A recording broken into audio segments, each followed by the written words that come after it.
Welcome to this masterclass on the biological engine of human ambition. Today, we are moving far beyond the world of psychology to explore the literal energy currency that powers every choice you make. We're talking about ATP, not just as cellular fuel, but as the master signal for your motivation. This 15-minute journey will take us from the anatomy of the nucleus accumbens to the molecular sensors that track your fuel. We will explore the governor principle of energy, the cooling systems of the brain, how metabolism dictates social dominance, elite performance resilience, and the restorative power of sleep. I'm Bo Flannery. For decades, the story of motivation was told through neurotransmitters like dopamine, but groundbreaking research at EPFL has revealed a deeper truth. Your willpower is a biological state determined by your brain's energy reserves. Let's look at the machinery inside your brain that decides whether you have the permission to act. Our focus is the nucleus accumbens. It's split into two regions, the shell, which processes rewards, and the core, which translates those rewards into motor action. Both are incredibly metabolically active, acting as the high-stakes interface between what you want and what you actually do. The translation of desire into effort is the most expensive task your brain performs. While the brain is only 2% of your mass, it consumes 20% of your energy.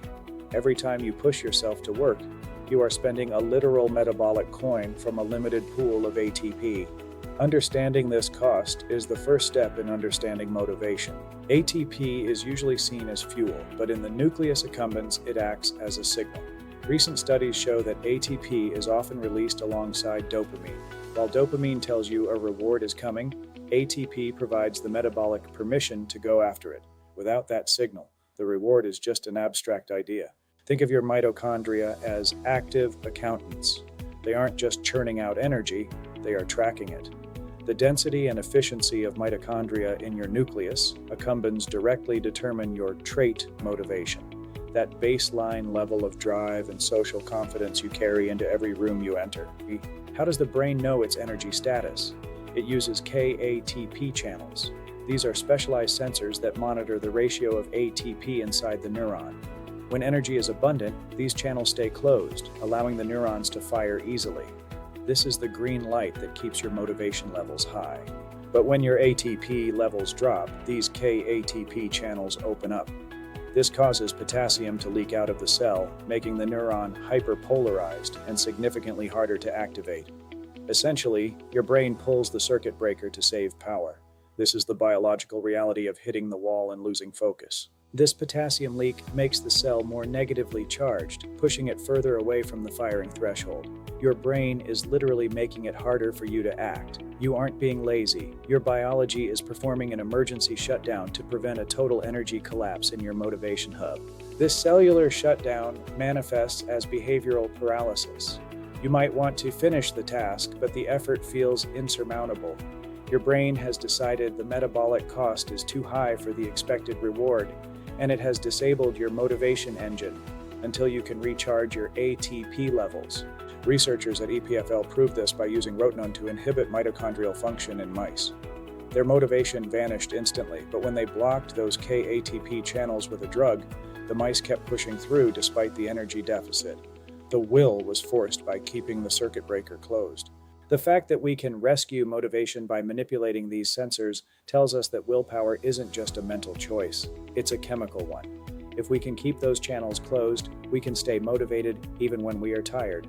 But as we'll see, that has its own evolutionary risks. In engineering, a governor is a device used to limit the speed of an engine to protect it. Your brain has a metabolic governor. It throttles your drive to protect you from running your cells into the ground. Feeling unmotivated is a vital survival signal that your reserves are dangerously low. If you are low on fuel, pursuing a high-effort reward that might fail is an evolutionary death sentence. Your brain is protecting you by making you feel lazy until your reserves recover. It's an internal safety mechanism designed to keep you from running your metabolic engine to pieces. Producing ATP is messy. It creates toxic reactive oxygen species, essentially metabolic exhaust. If this exhaust isn't cleared, it damages the mitochondria. This is where glutathione, or GSH, comes in. It is your brain's primary shield, keeping the energy engine clean and functioning at peak efficiency. If your glutathione levels are low, your mitochondria get damaged by their own exhaust. This leads to a permanent drop in your drive and social confidence. This is why chronic stress and poor nutrition lead to burnout. They deplete your antioxidant shields and damage your motivation machinery. Think of glutathione as the cooling system for your brain's energy engine. Just as a car will shut down if it overheats, your nucleus accumbens will pull the circuit breaker if it detects too much oxidative stress. People with high GSH have better coolants, allowing them to work harder for longer. Research shows that individuals with higher levels of glutathione in their nucleus accumbens can exert steady effort for much longer. They don't have more willpower. They have better metabolic maintenance. They can stay in the zone while others are hitting their limit and being forced to give up. This bioenergetic state shapes our social hierarchies. In competitive environments, individuals with higher mitochondrial respiratory capacity in the nucleus accumbens consistently emerge as dominant. They have the metabolic stamina to persist where others retreat. In biology, energy is the foundation of power. We often think of social dominance as a personality trait, but it's rooted in mitochondrial efficiency. The more energy your brain can reliably produce in high-stakes moments, the more motivated and dominant you will naturally act. Your place in the hierarchy is, in part, a reflection of your cellular health.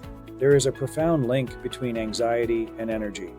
Chronic stress and anxiety actually dampen the efficiency of your mitochondria.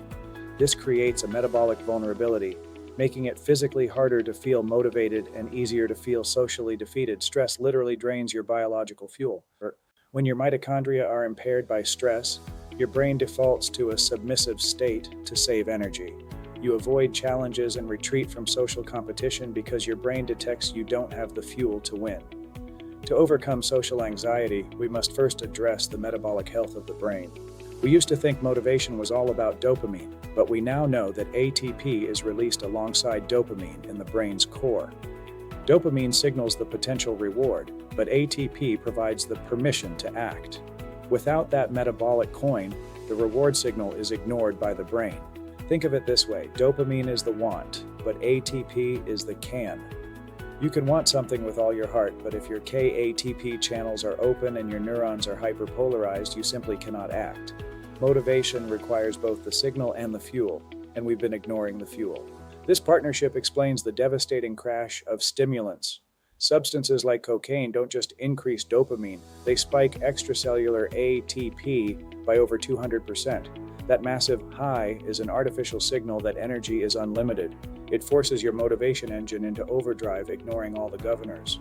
When the stimulant wears off, your metabolic reserves are depleted and your antioxidant shields are overwhelmed. Your KATP channels slam shut, leading to deep exhaustion and avolition. You've run your engine without coolant, and the resulting shutdown is profound and painful.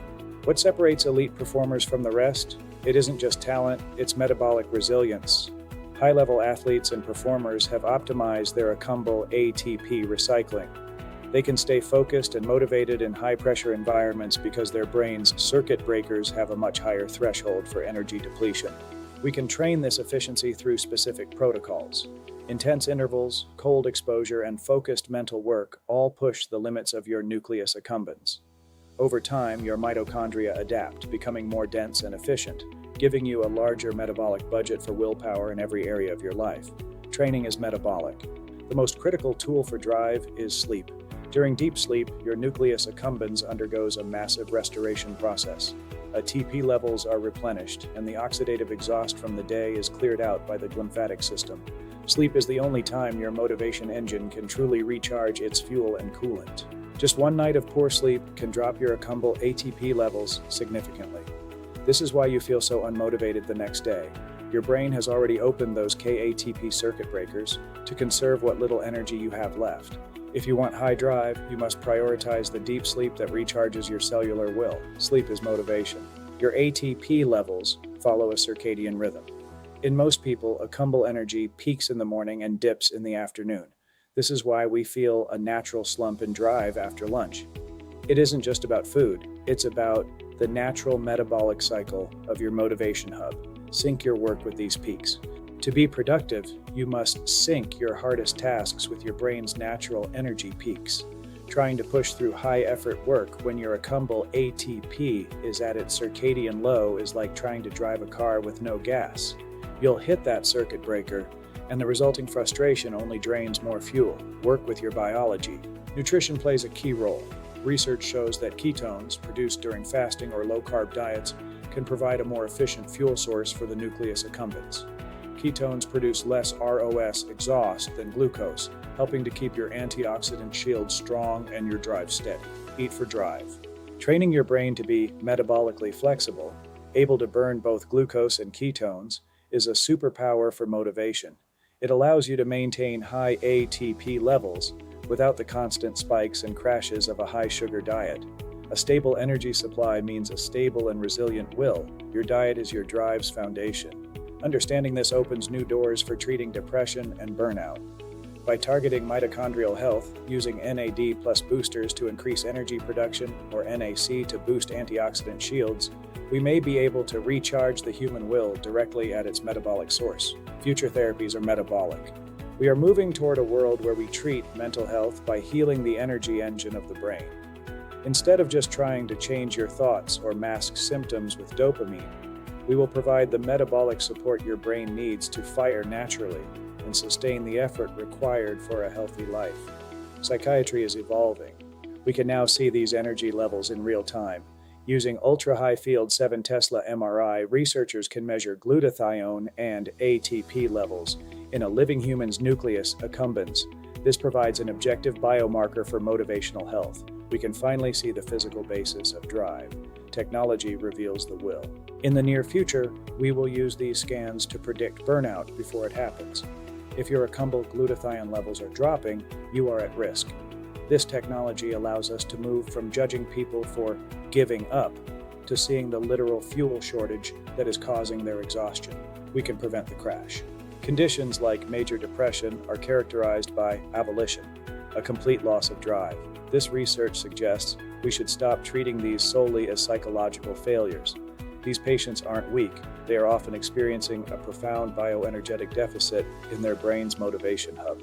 Energy is the key. The old model focused on serotonin and mood, but the new model focuses on energy and drive. If you don't have the ATP to fire your motivation hub, no amount of positive thinking will make you get out of bed. We must heal the energy engine to restore the human will. The model is shifting. So, how can you support your own biology? Beyond sleep and nutrition, managing oxidative stress through lifestyle and potentially supplements like NAC can help keep your circuit breakers closed. When you support your biology, your motivation becomes a natural, effortless byproduct. You have the tools. Don't just judge your willpower, support your biology. Motivation is a collaborative effort between your mindset and your metabolic machinery. By nurturing the cells that power your drive, you can build a resilient and powerful will that can overcome any obstacle. Biology is the foundation of your potential. Support the foundation. Let's recap. First, the nucleus accumbens is the critical hub where energy meets action. Second, your brain uses KATP channels as biological circuit breakers to protect your reserves. And third, your stamina for effort is determined by your antioxidant cooling system. Clean engines stay on longer. Keep it clean. Fourth, social dominance is rooted in mitochondrial efficiency. Fifth, anxiety has a literal metabolic cost that drains your drive. And finally, the future of mental health lies in metabolic medicine, treating the energy engine of the brain to restore human ambition and resilience. Support the engine and the car will drive. Build the engine. We are entering a new era where we can finally understand the physical limits of our willpower. This knowledge gives us the tools to expand our potential by nurturing the very cells that power our dreams. The science of drive is the science of human potential, and it starts at the cellular level. The future is metabolic. Thank you for joining me on this deep dive into the bioenergetics of drive. By understanding the metabolic basis of our willpower, we can stop judging our motivation and start supporting our biology. I'm Bo Flannery, and it's been a privilege to share this journey with you. I'll see you in the next lesson. Keep pushing forward. In our next masterclass, we will explore the partner to ATP, the dopamine receptor system. We'll learn how these receptors interpret energy signals to build long-term habits and how you can optimize them for peak performance. I'm Bo Flannery, and I'll see you in the next lesson. Don't miss it.